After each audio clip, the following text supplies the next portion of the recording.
Alors, je pense que vous avez tous entendu déjà cette croyance que alors peut-être que par rapport à, je sais pas, votre oncle, votre tante, je sais pas, vos parents, etc., ou même des gens que vous voyez au quotidien, et vous parlez un petit peu de la nutrition avec eux, et ils disent, moi quand je fais les courses, au moins pour mes gosses, j'achète de la marque parce que voilà, au moins je leur prends des produits de qualité.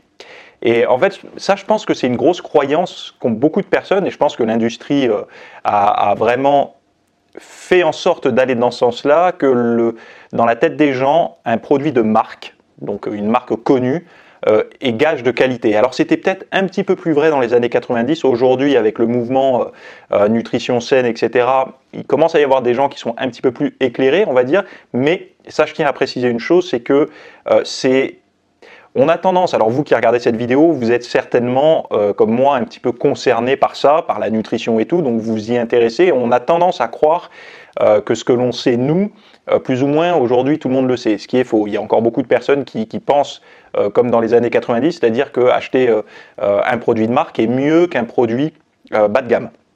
Bas de gamme, non, d'une marque moins connue. C'est ça, il faut faire attention à la croyance.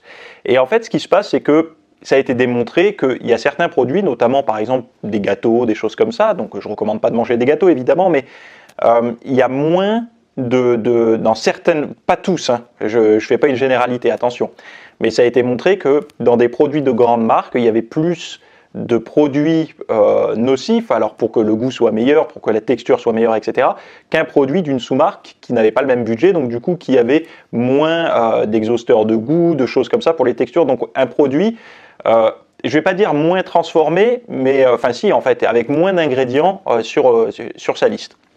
Donc ça, c'est toujours pareil. Moi, je me suis, enfin, la conclusion que j'ai, c'est que une société a un budget à allouer en fonction des divers secteurs, donc marketing, distribution, production, etc. Et il y a des sociétés qui vont avoir un ratio favorable, on va dire, pour le marketing. Donc ils vont mettre le paquet sur le marketing. Ça va être quoi? Ça va être la publicité que vous allez voir à la télé, sur les abribus, sur les réseaux sociaux, etc. Ils vont mettre vraiment le paquet là-dessus pour nous induire une image positive de leurs produits. Donc le budget va être vraiment plus sur le marketing que sur le côté production et les aspects santé, etc. Bon, ça, voilà quoi. Donc c'est la politique du ce qu'on voit, faut que ce soit beau. Ce qu'on voit, faut que ça dégage une bonne image. Et on va faire un parallèle avec d'autres secteurs que l'alimentation. Premier secteur que tout le monde connaît, on va dire pas l'électronique, la technologie. Aujourd'hui, dans la tête des gens, c'est peut-être pas clair pour tout le monde, mais Apple, je crois que c'est 70 milliards, quelque chose comme ça de chiffre d'affaires. Samsung, c'est 50 milliards. Fondamentalement, les gens vous diront qu'un iPhone, alors là, il faut faire attention parce qu'il y a les pros Apple et il y a les pros Samsung, je sais, mais beaucoup vont dire que l'iPhone c'est simple, l'iPhone c'est beau, au toucher, etc. L'ergonomie est sympa.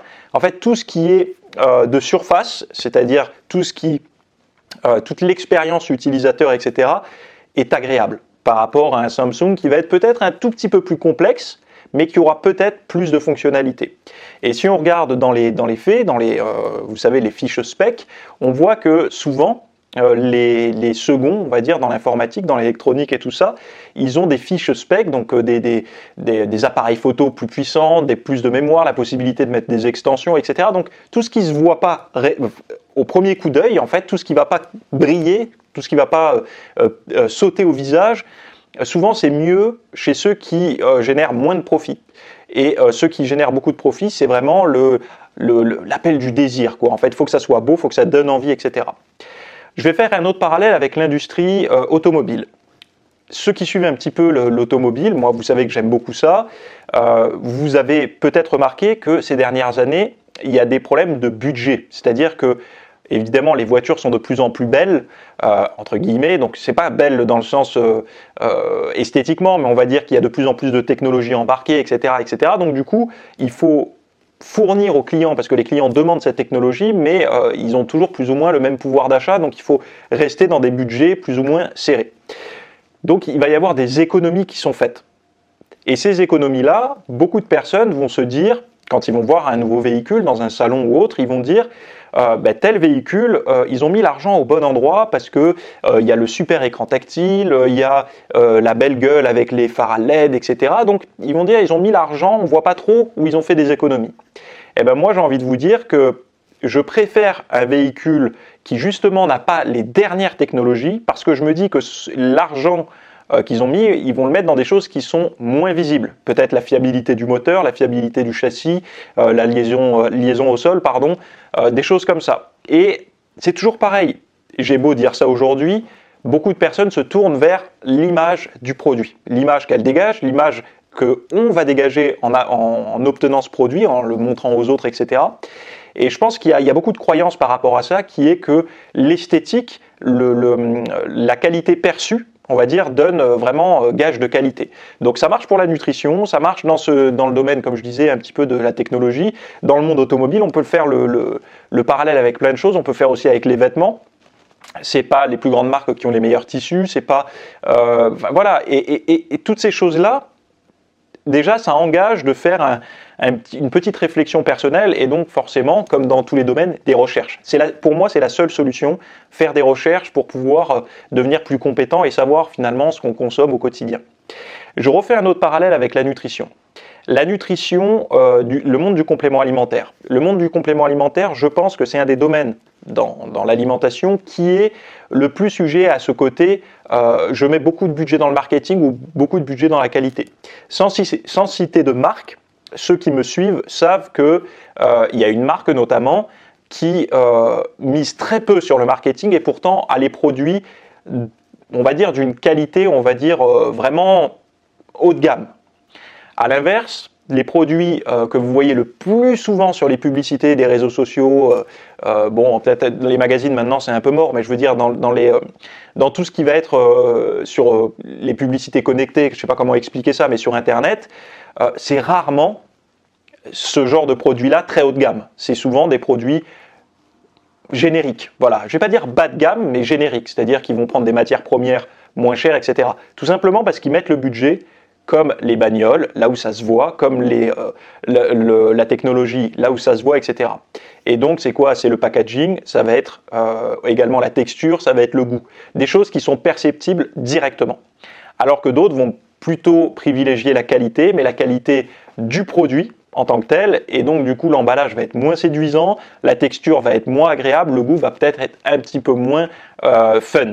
Mais ça ne veut pas dire que c'est moins bon, ça veut simplement dire que le budget pour ça est mis là-dedans. Après, il peut toujours y avoir des dérives où il y en a qui font ni marketing ni produits de qualité, mais ça malheureusement ou heureusement plutôt, c'est pas des sociétés qui peuvent perdurer parce que si elles n'ont pas la qualité et si elles n'ont pas le pouvoir marketing, ça crève. Donc il faut au moins un des deux.